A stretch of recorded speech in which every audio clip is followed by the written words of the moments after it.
for you to spend such a beautiful day here. Must be very tempting to want to spend the day outside in the sunshine. So thank you for coming.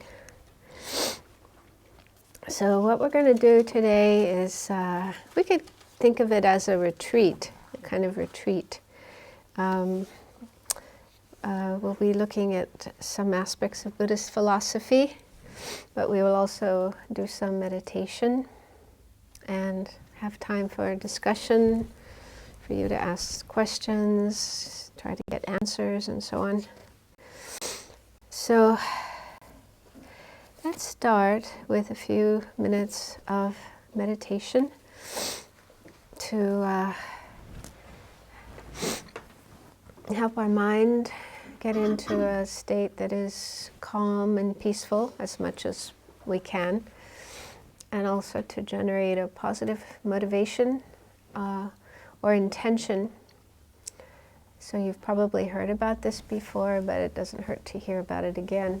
The importance of having a good motivation for the things that we do, especially Dharma things, Dharma activities, meditation, listening to teachings, studying, and so forth. Because the motivation that we have is like a bit like a steering wheel. Depending on which way you turn the steering wheel, the car will go to the left or the right or north or east or south and so forth.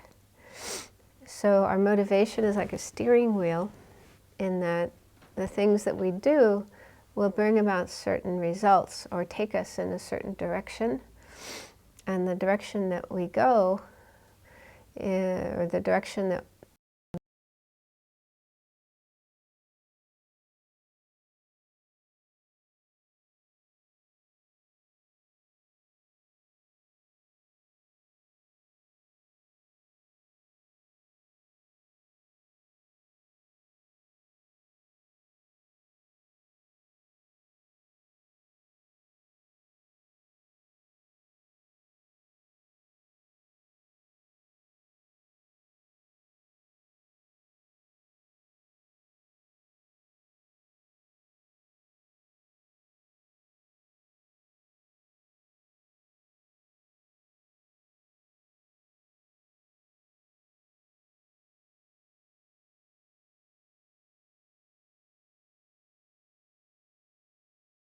benefit as well.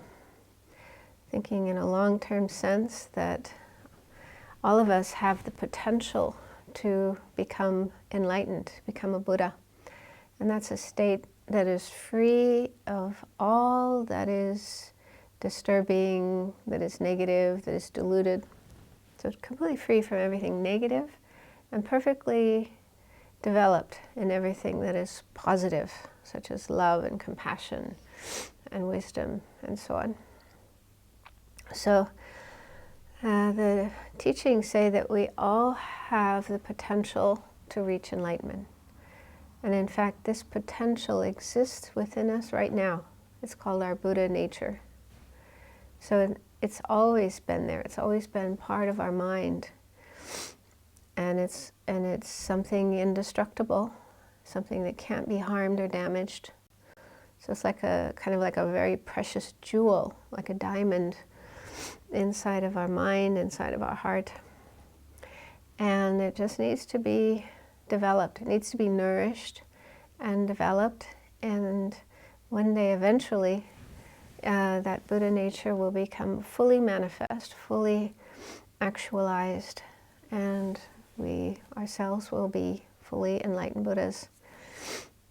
So that's a possibility that exists for each and every one of us, and if we feel inspired by that and feel the wish to work towards that, then it's good to try to think that whatever we do, especially Dharma things, like what we're doing here today, is looking at the Dharma and meditating on the Dharma.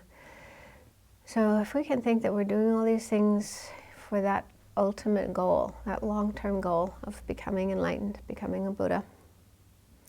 And the real reason for becoming a Buddha isn't for our own benefit, but for the benefit of others, so that we can help other living beings to realize that they have the potential for enlightenment and help them actualize that potential and reach the state of enlightenment.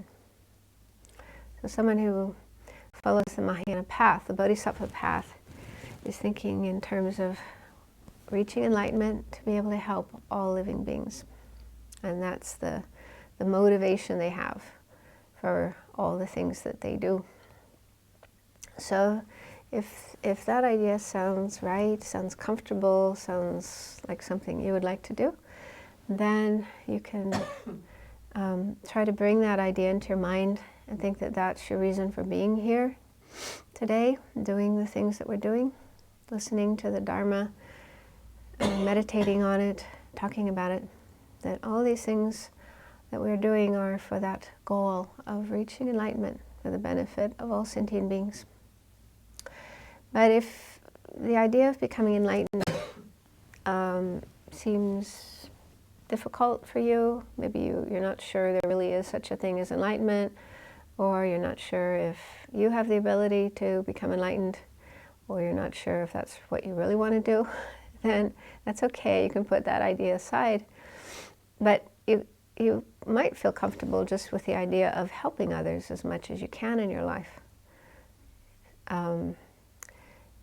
Living your life in a way that you don't hurt others and instead try to help them as much as you can. So if that idea is comfortable for you, then you could use that as your motivation.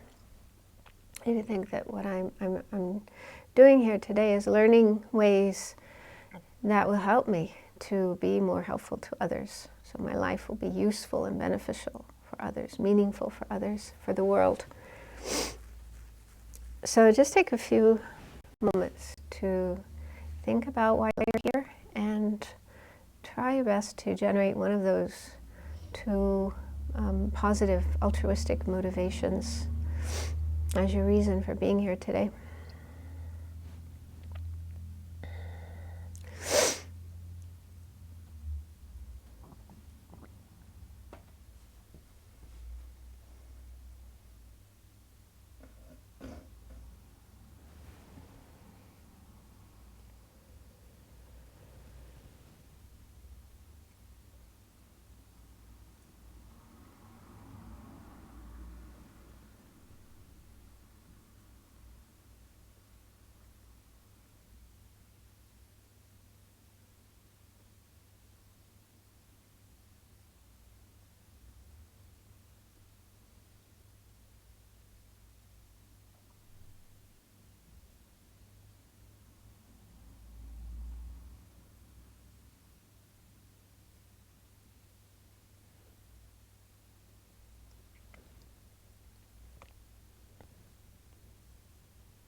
And now let's just spend about 10 minutes doing meditation on the breath, or if you prefer, you can use another object.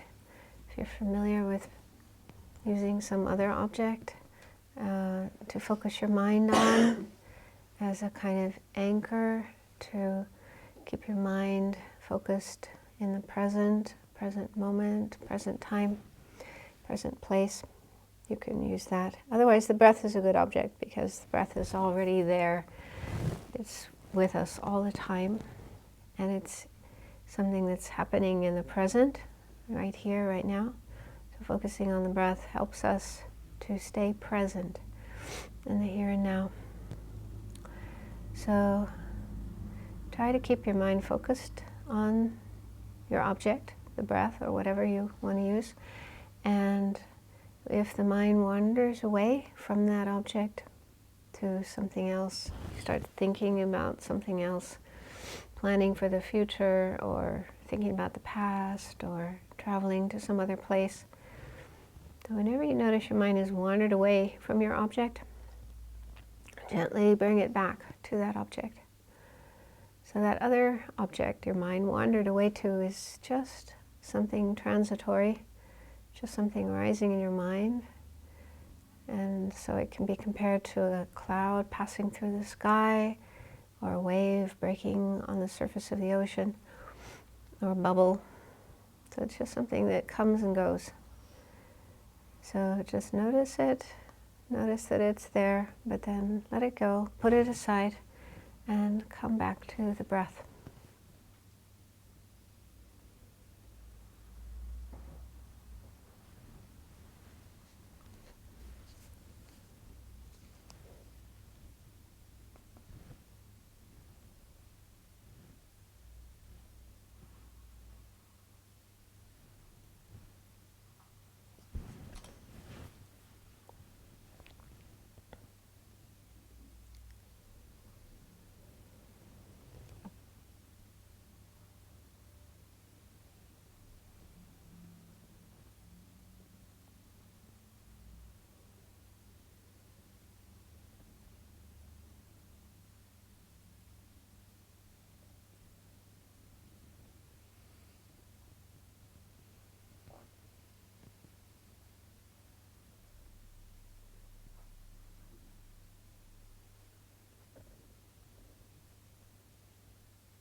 So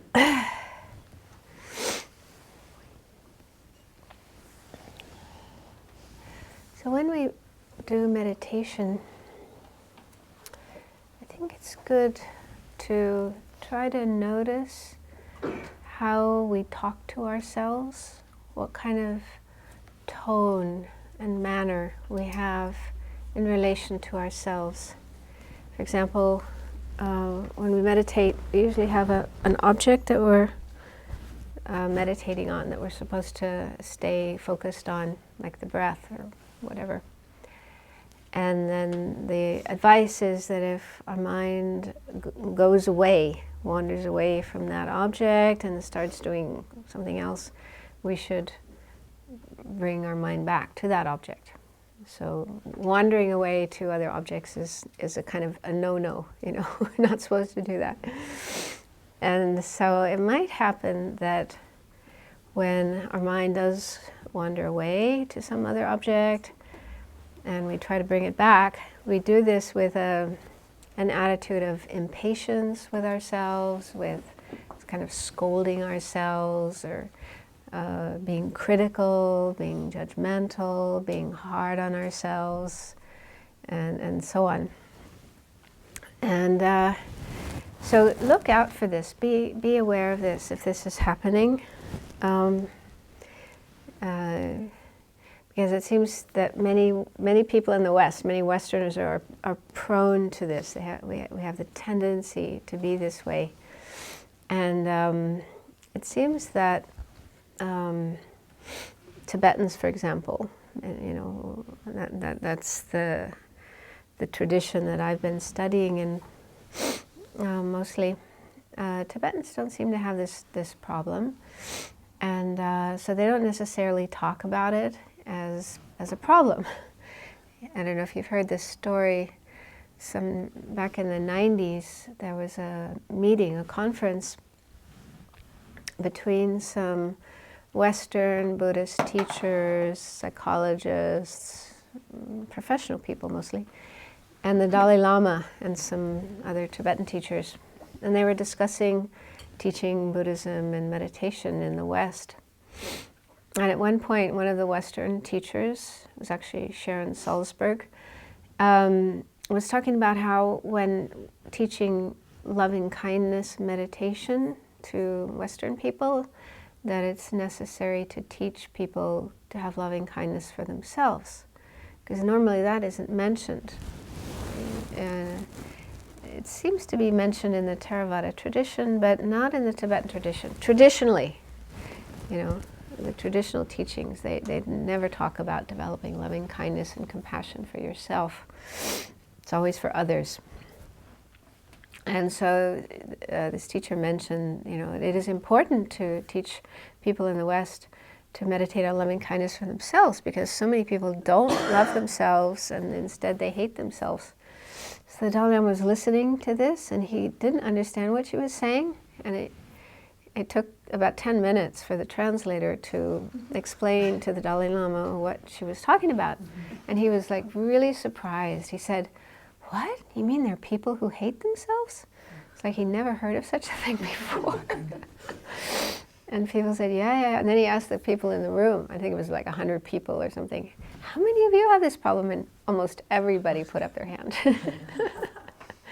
So that was, it seems, the first time the Dalai Lama heard about this problem, this tendency that people have to hate themselves, and apparently it doesn't exist. Well, I don't know if it doesn't exist at all, but it was something he had never encountered. And Alan Wallace tells a similar story in the early days when he was studying Tibetan Buddhism in Dharamsala. He was with one of his teachers, and the teacher was saying something like, "We're always criticizing other people, but we never criticize ourselves." And Alan said, "Well, that's not true. I criticize myself all the time." And the teacher said, "No," like he didn't believe it, like that was impossible, you know. So it seems that self-hatred and self-criticalness, self-judgmentalness are problems that we Western people tend to have. Maybe not everybody has them, but many of us do. I know I do. And the Asians, or at least the Tibetans, don't seem to have this problem. So they don't talk about it. You know, traditionally, they don't say, this is a problem, watch out for it, and here are the antidotes. Now that's starting to happen. Now the Dalai Lama and other lamas have picked up on this, and they do address it, and they do talk about how important it is to love yourself and have compassion for yourself, because clearly, if you don't love yourself and have compassion for yourself, you won't be able to really have love and compassion for others, right? If you're critical and judgmental and hard on yourself, then you're going to be the same way towards other people. So it's clear that if you really want to have love and compassion for others, you have to include yourself. You can't leave yourself out. And it's just not right. It's not right to say, well, I love all sentient beings except me. I have compassion for all sentient beings except me. I mean, that doesn't make any sense, does it? So anyway, one place where we might notice this kind of problem is in our practice of meditation. So that's why I say it's good to try to pay attention to what's happening in your mind and be on the lookout for this tendency, because sometimes it can be very sneaky, very subtle. It's there, it's going on, but you may not notice it. Maybe because it's been there all your life. You know, it's just your normal way of being, and you know, you don't know any other way of being. So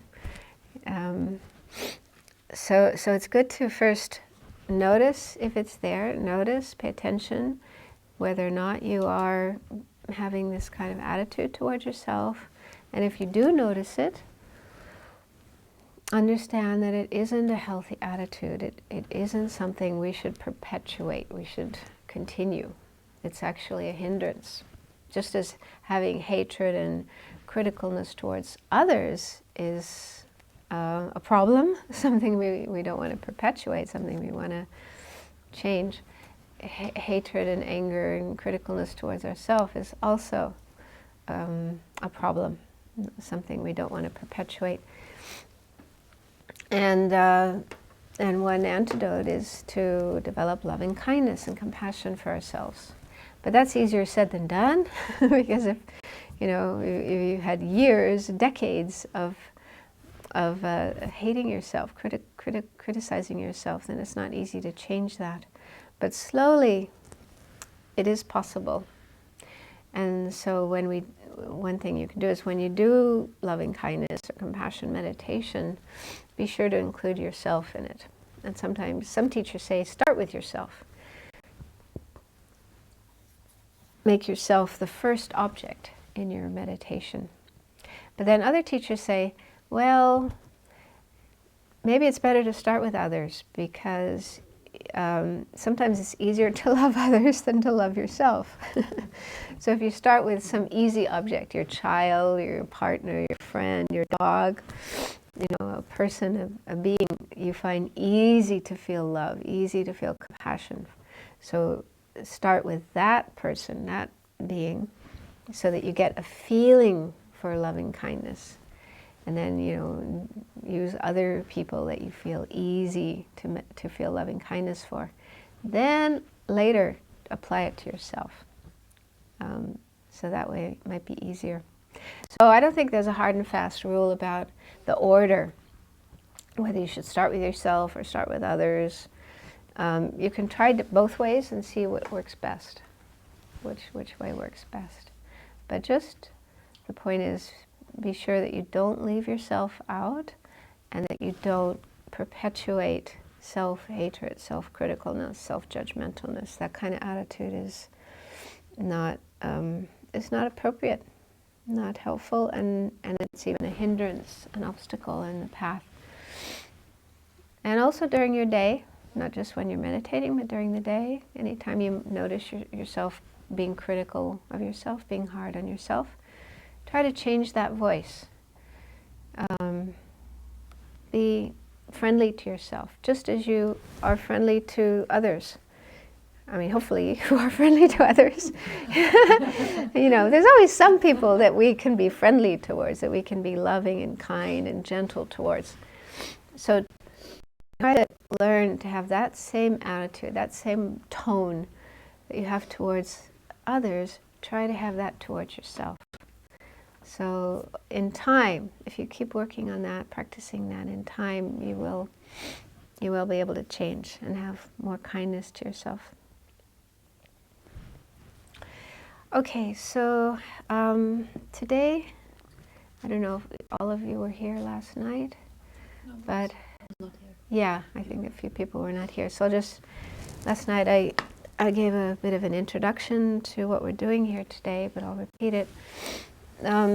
So today it's actually a continuation of a course that I started to teach in Copenhagen about a month ago. And the title of this course is Exploring Buddhist Philosophy. And it's a course designed to work up towards the basic program in the FPMT, the organization that this study group is part of. We have certain programs, standard programs, like Discovering Buddhism program is kind of introductory level program, and then a little bit more advanced one, well, not a little bit, it's quite more advanced, is a program called the basic program. And the basic program involves studying some of the same topics, the same subjects that are studied in the monasteries by like Tibetan, the Gelugpa tradition anyway. In the Tibetan monasteries, like Sera Monastery and so on. So they follow a curriculum. Usually, if you do the whole program, it can take at least 15 years or longer, more like 20 or 25 years. And they study certain texts, certain topics. And that culminates in the Geshe degree, becoming a Geshe. Have you met Geshis? Yeah, so a Geshe is someone who's completed that program. And so the basic program studies some of those same topics, and but also it includes an in-depth study of the Lam Rim, and also Bodhicharyavatara, the Guide to the Bodhisattva's Way of Life of Shantideva. So it's not only philosophical topics, it's also topics that are more to do with our practice, our mind training and so forth. But the idea was to have this program called Exploring Buddhist Philosophy as a sort of bridge between discovering Buddhism, which some of you may have done, and then the basic program, which is somewhat more advanced. Because when you study Buddhist philosophy, like in the basic program, there's certain terminology and ideas, ways of talking about things that are somewhat more complicated than other subjects, such as the Lam Rim and mind training, Lojong. And so this is a sort of, it's like a warm-up. I think of it as a warm-up, you know, before athletes play a game, football or whatever. They usually do some exercises to get themselves ready, you know, to get their bodies and their minds ready to go and play the game. So, so this is a bit like that, like a warm-up before embarking on the basic program. Or another analogy I was thinking of is like before you jump into a swimming pool or a lake, you sort of stick your toe in just to feel the water, how the water feels, if it's very cold or not. Mm-hmm. So this program is a little bit like that. It's like sticking our toe into Buddhist philosophy just to see what it's like and if it's something we want to jump into or not. And so I started this program, and the program has 4 modules. The first module, we were looking at the just basic life of the Buddha, a little bit about the Buddha's life, and then his first teaching on the Four Noble Truths. So we went into the Four Noble Truths in a little bit of depth. So we finished that module, and then today I was going to start the second module, which is on the Two Truths. So I was giving a talk the other night in Copenhagen, Thursday night. That's when I usually teach this program, and I didn't quite have the time to finish the end of that module.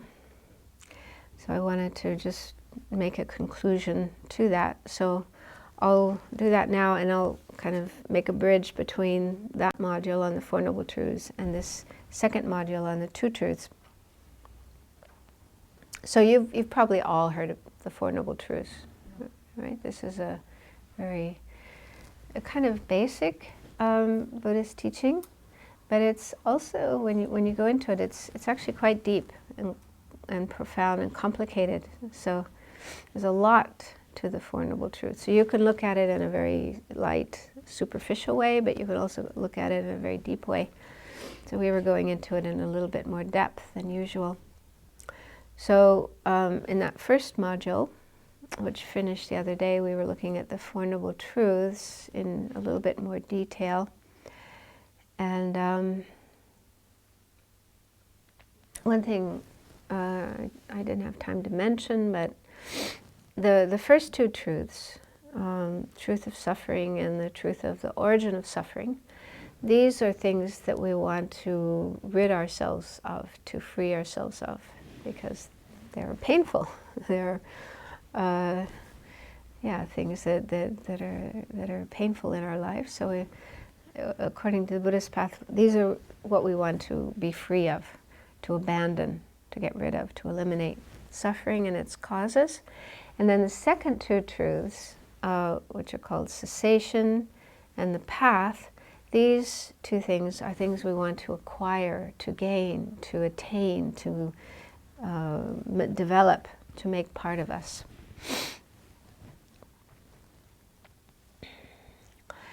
Okay, and then in the Mahayana tradition, which the Tibetan tradition is part of, there's another way of looking at the Four Noble Truths, specifically for somebody who wants to follow the Mahayana path, the Bodhisattva path.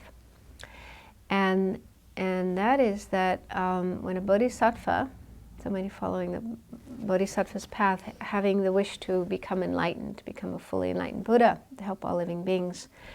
So it is said that when a Bodhisattva is meditating on or working with the Four Noble Truths, the Bodhisattva needs to understand that they are empty of inherent existence, empty of true existence. The Bodhisattva needs to keep in mind the emptiness of the Four Noble Truths. And now, emptiness is not, or at least that kind of emptiness, that way of talking about emptiness, is not normally talked about in the Theravada tradition or the Hinayana tradition. That is the tradition for those who wish to achieve nirvana, personal liberation, personal freedom from suffering. But a Bodhisattva does need to keep in mind the emptiness of the Four Noble Truths. And we can see that in the Heart Sutra. Are you familiar with the Heart Sutra? You read it, or? Yeah. Usually when, like, the Dalai Lama teaches, or other lamas teach, sometimes at the beginning of teachings they recite the Heart Sutra. And in the Heart Sutra, it mentions this specifically. It goes through the different types of phenomena. There's no form, no feeling, and so on and so forth. And then at one point it says, there is no suffering, there is no origin, there is no cessation, there is no path. Remember that? So it mentions specifically the Four Noble Truths. But when it says there is no, it doesn't mean they don't exist at all, but rather there is no truly existing or no inherently existing suffering. So it's refuting the true existence, the inherent existence of suffering, origin, cessation, or path. And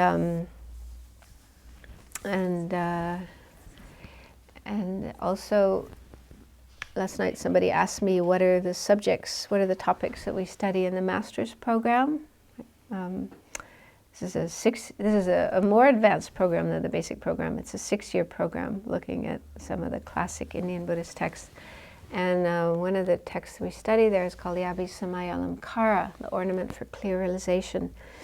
And that's all about the Bodhisattva's path, going into all the details of what a Bodhisattva has to do to become enlightened. And there is a section in there about the Four Noble Truths.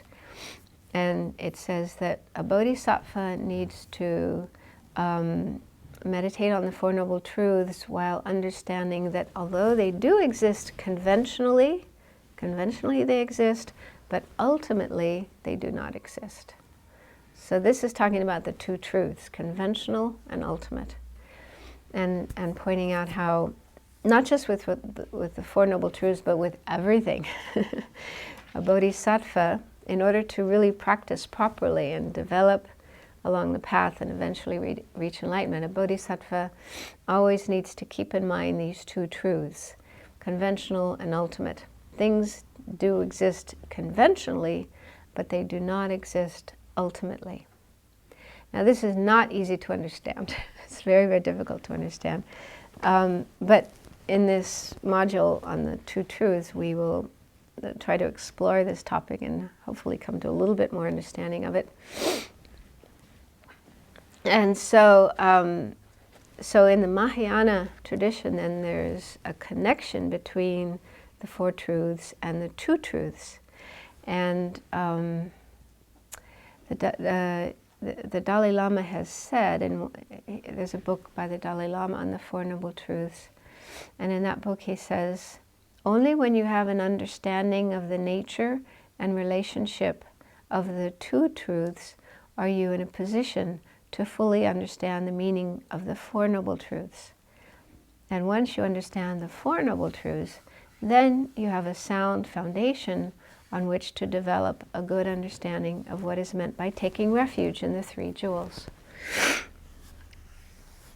So what he's saying there is that, first, or as a foundation, we need to understand the two truths, conventional truth and ultimate truth, and on the basis of that, we'll be able to have a good understanding of the Four Noble Truths. And then on the basis of that, we will have a good foundation for taking refuge. Now, I think for many of us in the West, we do it the opposite. I think sometimes people take refuge quite early on, before they have a really, really good understanding of Buddhism.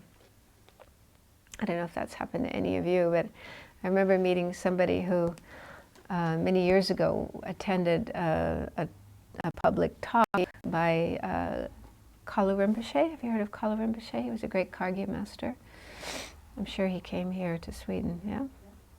Oh, he's passed away now, but anyway, he was quite an important Tibetan teacher and had a lot of students in the West.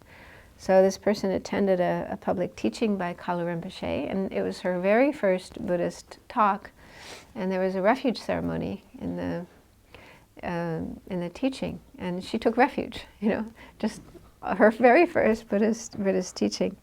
But I don't think that's too uncommon. I think sometimes it does happen that we, especially if we meet a high lama, and we're just so, wow, blown away by this lama and the wonderful qualities and the wonderful things that he says and so forth, and we may immediately feel, yes, I want to be a Buddhist. I want to follow the Buddhist path. I was also pretty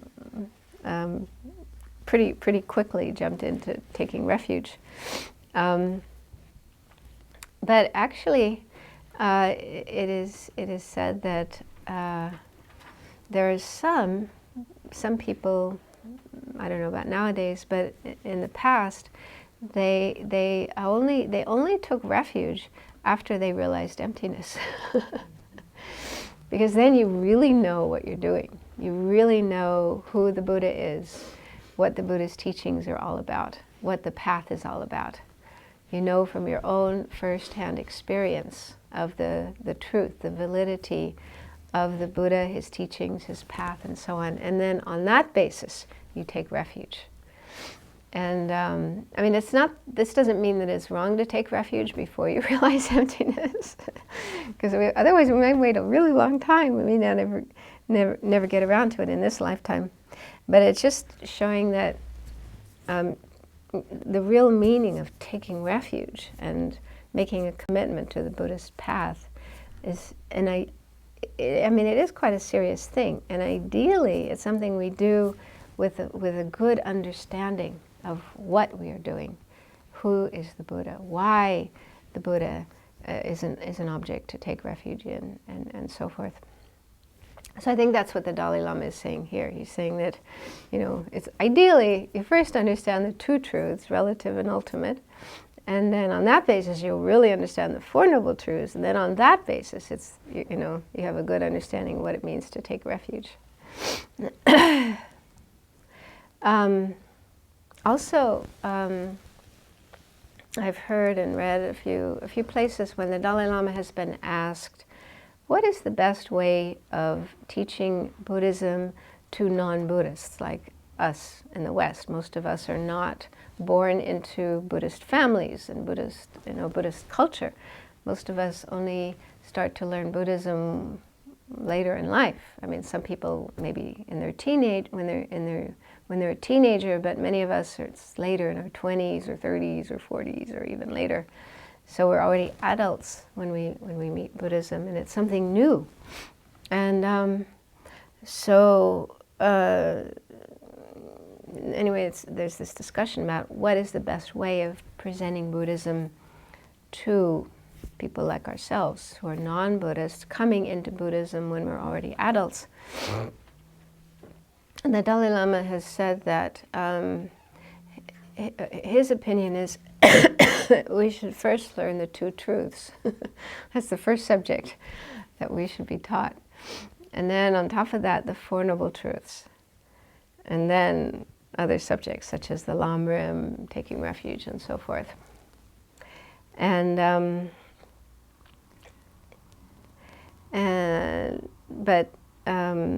the two truths are not easy. They're actually difficult to understand. That doesn't mean we should avoid them, but in some ways the Four Noble Truths is a little easier. That topic isn't so challenging, so complicated.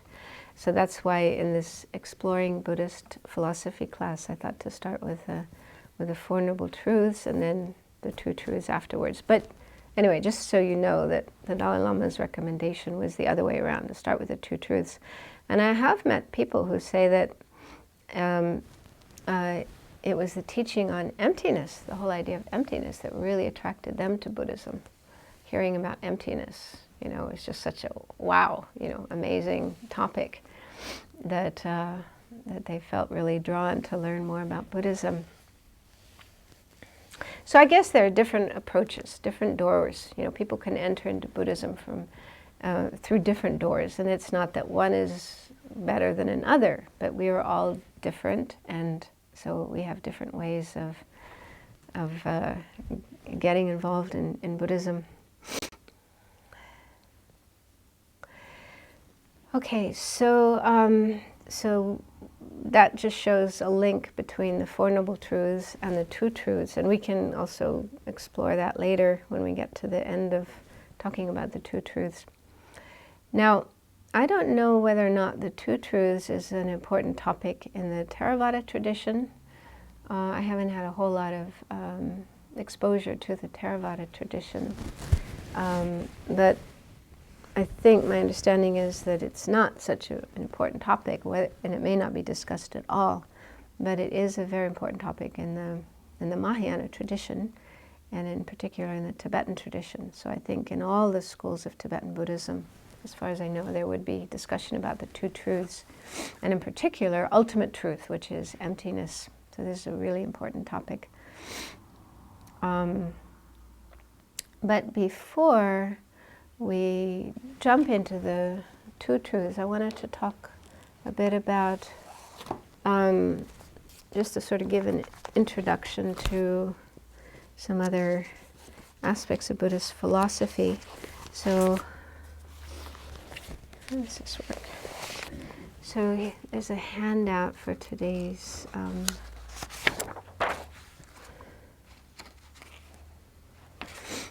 if you want to pass these around.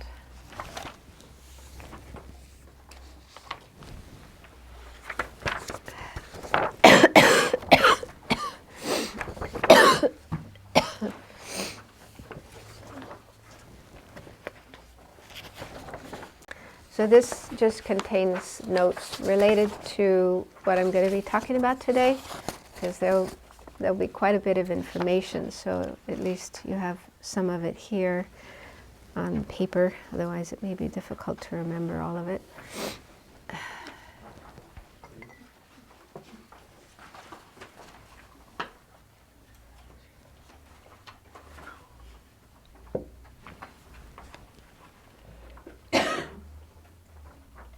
Is there an extra? Did you get a copy?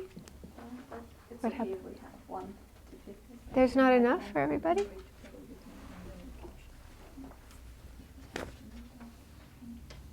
Did you get one? I have one, yes. Oh, okay. Okay. Maybe we can make more during the break, during lunch break. Martin? Maybe during the lunch break we can make more copies. I don't know if photocopy places are open on Saturday. Yeah, maybe. We'll see. Okay.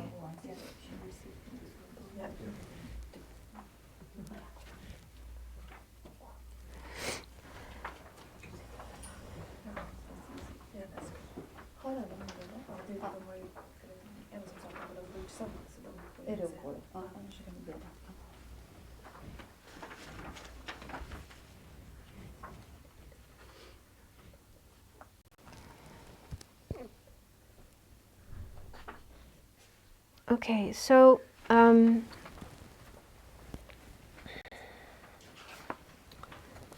I put a heading here that says an introduction to Buddhist metaphysics. I don't know if that's really the appropriate term to use for this kind of material, but when I looked up metaphysics in the dictionary, it says that it's a part of philosophy that is concerned with basic causes and nature of things, the causes and nature of things. So it does seem an appropriate term. Buddhism is very much involved with this kind of thing, looking at phenomena in the world, and also ourselves, our own body and mind, and so on, and exploring how they exist, what is their nature, what is their properties, causes and effects, and so forth. So this is very much part of Buddha's teachings, and it's called Abhidharma. There's this term Abhidharma. I don't know if you've heard of Abhidharma before. There's an explanation of how the Buddha taught for 45 years. It's quite a long time. So there's a lot of teachings that the Buddha gave. And then when the Buddha passed away, his disciples came together and organized the Buddha's teachings, and they put the Buddha's teachings into these three groups, which are called three baskets, Tripitaka. So one is the Vinaya. So Vinaya concerns all the teachings mainly about ethics, behavior, conduct, because a big part of Buddhism is the lives of monks and nuns. Many Buddhist followers became monks and nuns, and we have certain rules that we're supposed to follow, and also, our own personal rules, but also community. When living together in a community, you have to have certain rules to just have harmony and, things go well in the community. So all the teachings related to that, behavior, conduct, ethics, are in the Vinaya basket. And then there's the Sutra Basket. The second one is Sutra Basket. And that includes all the teachings mainly on how to develop the mind, how to develop concentration, and so on. So more to do with practice of meditation, concentration, and so on. And then the third basket is called Abhidharma. Abhidharma is sometimes translated as higher knowledge. And this mainly is concerned with the development of wisdom, understanding how things exist, the true nature of things. And some people, I think, find this kind of material not very interesting. They feel it's too complicated, making divisions, dividing phenomena into different categories and talking about these different categories. But I think it's quite useful. And one reason for why it is useful is because when we talk about emptiness, right? Emptiness is the ultimate nature of things, the actual way that things exist, the true way that things exist. So when you go into the topic of emptiness, and in particular try to meditate to understand emptiness, what does emptiness really mean? You start talking about things that don't exist, things that don't exist. To really understand emptiness, you have to understand that the way we normally perceive things, the way things appear to us and the way we think they exist is actually false. Is actually not true. It's like we are hallucinating. We are fabricating a way of existing that isn't really there. Just like when people hallucinate, you take drugs and you imagine things and they're actually not there. But when you're under the influence of the drugs, you don't realize that. You think the things that appear to you are there. So that means we're talking about what does exist and what doesn't exist. Okay? So to really have a correct understanding of emptiness, ultimate truth, we have to be able to distinguish what does exist and what doesn't exist. Does that make sense? So we have to have a clear understanding of that. So looking at this whole topic of Abhidharma or metaphysics in Buddhism helps us have a better understanding of what does exist, and then that will enable us to understand what doesn't exist, what's false, what's imaginary, what is hallucination. Does that make sense? So it's not just, intellectual kind of blah, blah, blah, but it does have a connection to our practice, to our following of the path, and being able to develop wisdom. Okay, so that's why there's this different way of categorizing phenomena. And one way of categorizing phenomena, the term phenomena just means things that exist, things that do exist. So one way of categorizing things that exist is into impermanent and permanent. Impermanent and permanent. Now, the subject of impermanence is actually very important in Buddhism. It's talked about a lot. Whatever tradition, whether you're Mahayana or Theravada, they talk about impermanent. So what does it mean to be impermanent? So if you look at the box that's at the bottom of the first page there, I have a box for impermanent and permanent. So impermanent phenomena are things that arise from causes and conditions and change moment by moment. So that's the criteria for something being impermanent. And impermanent phenomena include just about everything that we normally see and experience and relate to. Our bodies are impermanent. Why? Because they come into existence. They didn't always exist. Our bodies weren't always there, but at one point in time they came into existence in our mother's womb, and they grew, and then we were born and started eating and getting bigger and bigger, and now we're adults, have adult bodies. And our bodies are changing all the time, every minute, every second, every nanosecond. There's just constant change happening in our bodies. And we know this from science, that our bodies are made of little particles, cells, molecules, atoms, subatomic particles. And when they do experiments in these little particles, what they find is they're not static, frozen, fixed, but they're constantly moving and changing. There's constant change taking place, right? You accept that? That makes sense? So the Buddha talked about this, 2,500 years ago, that our bodies, and not just our bodies, but all the material phenomena in the world around us, this building, the walls, the floors, the cushions, the carpets, the pictures on the walls, all of these things, the chairs we're sitting on, and so on. So all of these things are impermanent. They're made of particles, smaller and smaller and smaller particles, and they're changing constantly. They don't stay the same from one moment to the next. Okay, so that's the general criteria of impermanent phenomena. And another term that's synonymous with impermanent phenomena is compounded phenomena. So this is a term that, again, sometimes comes up in the Buddhist text. Compounded means it's like the coming together of different causes and conditions. So again, like our bodies are compounded because they are made up of many different parts. We have cells, blood, bones, skin, and so on. So, probably billions or trillions of different parts that came together in order to make our body. And again, the same with all the material phenomena. They are all compounded, or like a collection of different parts, different factors.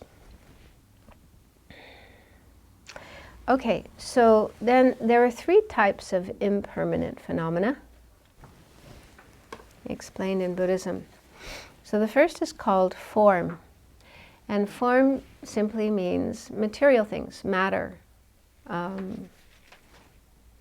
Physical, material phenomena. So like our bodies and all the physical things in the world around us.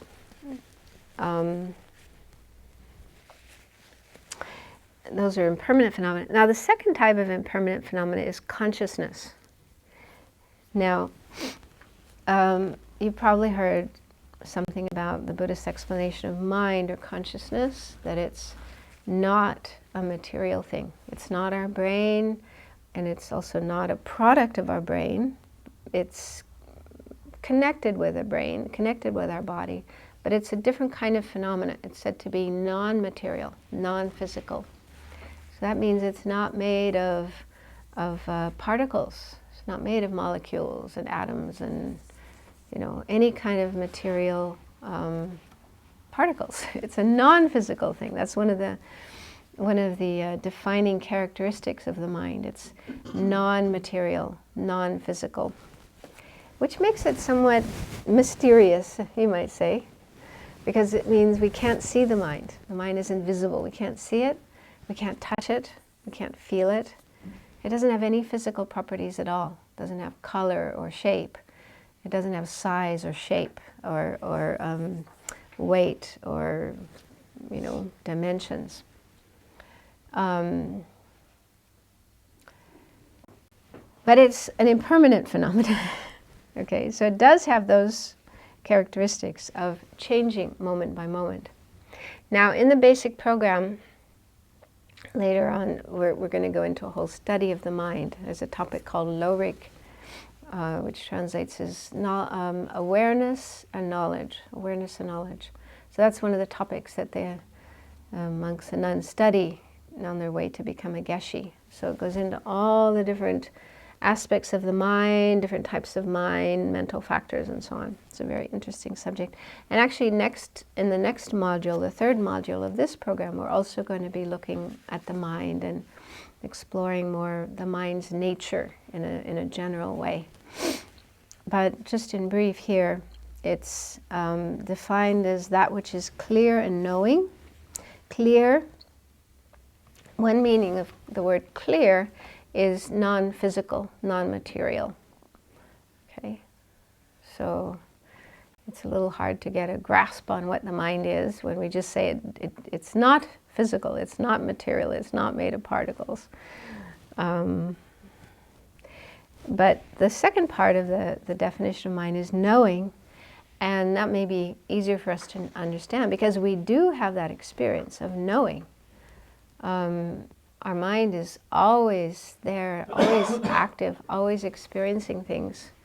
So whenever we see, hear, or have any other sensory experiences, for example, feeling sensations in our body, and also when we think, when we have thoughts, conceptions, memories, dreams, fantasies, so that kind of activity is probably going on constantly, all the time. Right? There's always something going on in our mind. So all of those experiences are what we call mind. It's all the mind. So mind is that part of us that knows, that experiences, that is aware.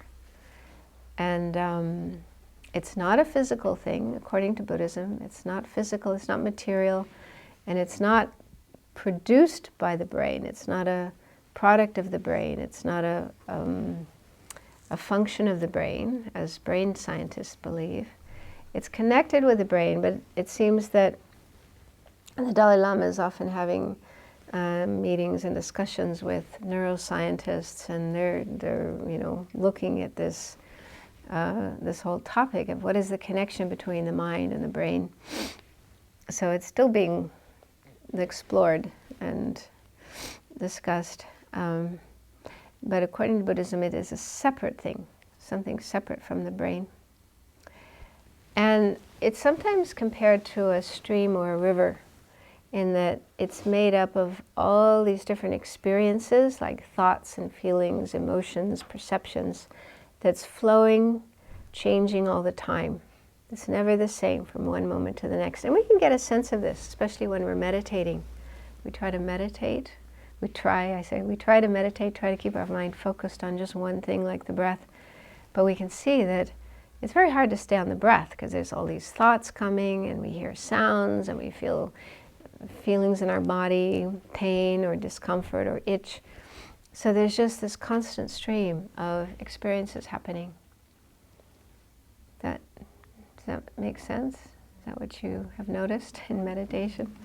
Okay, so all of that is what we call mind. Mind is sort of an umbrella term that covers all of those experiences. So mind or consciousness. So it too is an impermanent phenomena. Even though it's not a physical thing, like the table, like our bodies, but it is an impermanent thing. It's changing all the time, changing moment by moment. Okay. And then there's a third type of impermanent phenomena, which I'll explain after the break, but now we have time for a break. So let's have 15 minutes of rest and tea break, refreshment break.